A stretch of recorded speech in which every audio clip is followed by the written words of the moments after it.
Saúde e paz a ti e a todos os teus.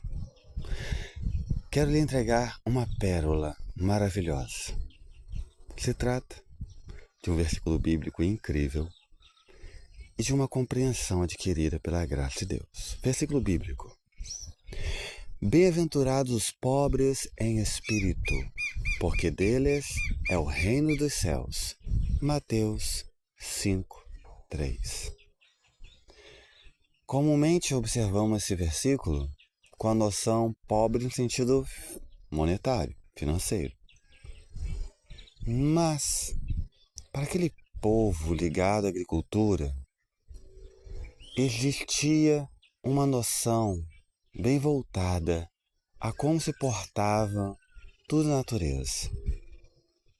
E comumente Jesus fazia alusão a trigo e joio. Um pregador apresentou a seguinte argumentação que me pareceu muito interessante. O joio, ele é muito rígido, muito duro, e quando bate o vento nele, ele não se curva, no máximo tomba. Já o trigo não, é bem maleável. Quando o vento baila sobre ele, ele se curva com facilidade e se apruma para a vida novamente. Essa passagem eu já conhecia, esse entendimento também. Mas ontem me veio um texto que eu achei muito interessante também. Quando nos entregamos a Deus, permitimos que Ele seja glorificado através de nós. A humildade pode nos custar algo, mas leva a uma vida abundante. Então hoje, como você pode se humilhar diante de Deus? Reserve alguns momentos e processe o que você precisa deixar para se aproximar de Deus nas próximas semanas. Esse texto eu recebi ontem. E ontem também recebi uma pergunta. Se você sabe que Deus quer o melhor para você, sabes que você pode ter o melhor de Deus, o que está faltando? Juntando todos os elementos num grande caldeirão, numa grande panela, eu fiquei a observar, peraí, eu amo descobrir informações preciosas. O que é que está faltando? E então me veio a noção, prosperidade.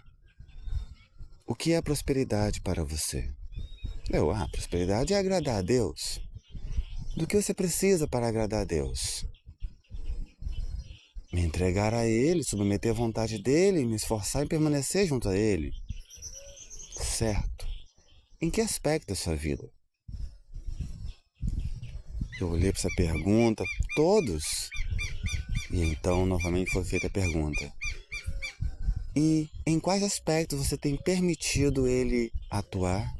E como que você tem permitido-se ouvir a voz dEle? Quando então me veio essa pergunta, agora ficou um pouquinho mais difícil. Por quê? O relacionar-se com Deus vai além de ler a Bíblia, o que é muito importante.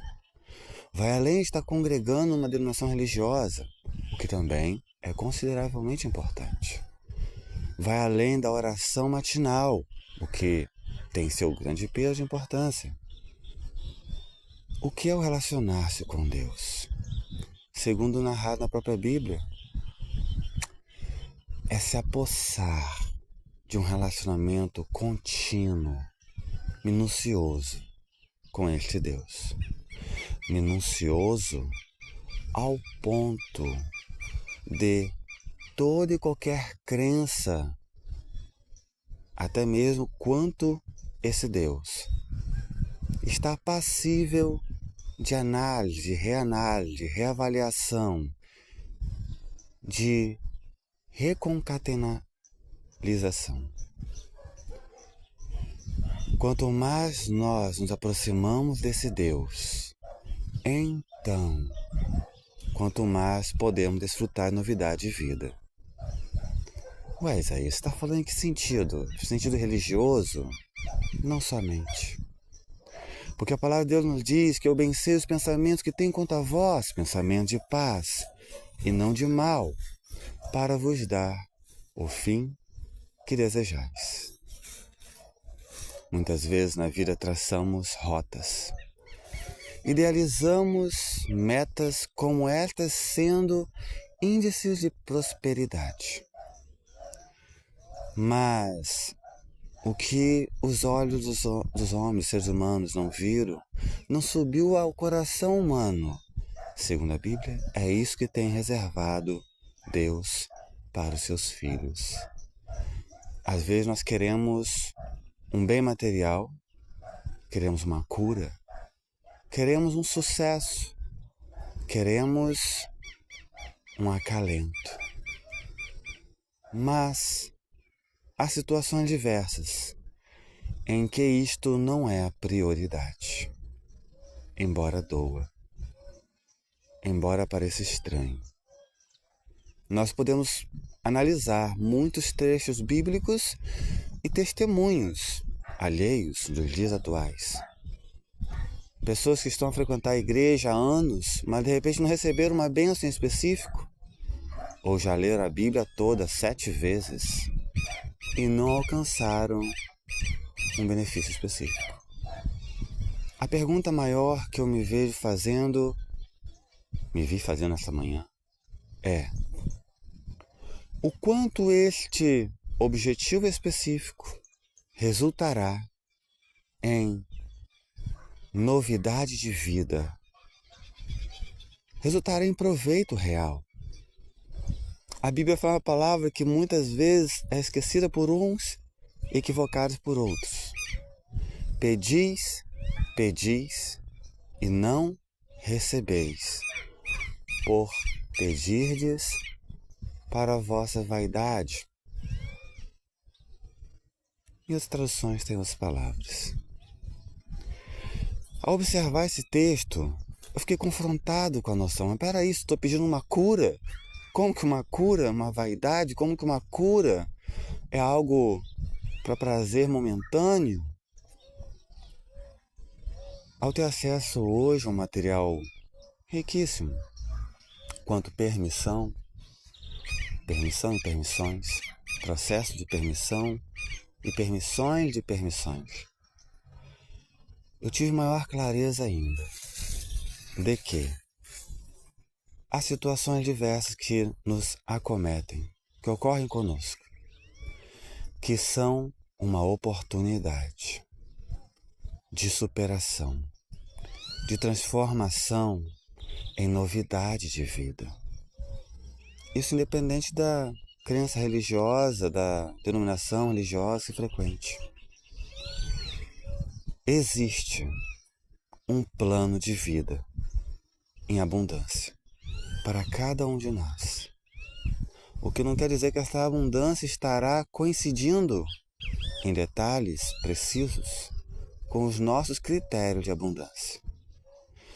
Mas se nós permitirmos descobrir a novidade de vida que Deus tem para nós, se nós investirmos, não necessariamente dinheiro, mas nos empenharmos a nos apossarmos do que Deus tem reservado para nós, segundo a Bíblia, Deus não nos deixará frustrados. Agora, o quanto de fato nós estejamos praticando em sabedoria esta busca, este é um elemento de grande peso. A Bíblia nos dá receitas de como podemos alcançar cada vez mais esta plenitude de vida e vida em abundância. Importa que estejamos com os ouvidos atentos, sensíveis à voz do Santo Espírito. E quando eu falo do Santo Espírito, não estou falando necessariamente de emoção, pula-pula, gritaria ou qualquer outra manifestação que pode vir a ser resultado de uma euforia gigantesca ao estar a contemplar a presença ou a mentalizar da presença desse Deus Santo Espírito. Mas o que Deus nos convida vai muito além de um viver emotivo, de um viver perplexado. O que Deus nos convida é novidade de vida. É vida em abundância, segundo os critérios desse Deus que é a própria vida. Aproximemo-nos cada vez mais desse Deus majestoso, porque Ele tem o melhor para nós. E dialoguemos com pequeninos dele. Nos aproximemos de conversações sábias e assim alcançaremos maiores sabedorias, para que venhamos a viver de forma mais sábia e sofrer menos no mundo que jaz no maligno. A você que permaneceu até aqui, meu muito obrigado. Por quê? Porque tanto quanto você se permitir vivenciar novidade de vida, você será um multiplicador de vida também para o seu próximo, que ainda não está no nível que você está. Que o Senhor Deus te abençoe e te guarde. Que o Senhor Deus resplandeça o rosto dele sobre ti, tenha misericórdia de ti e te dê a paz.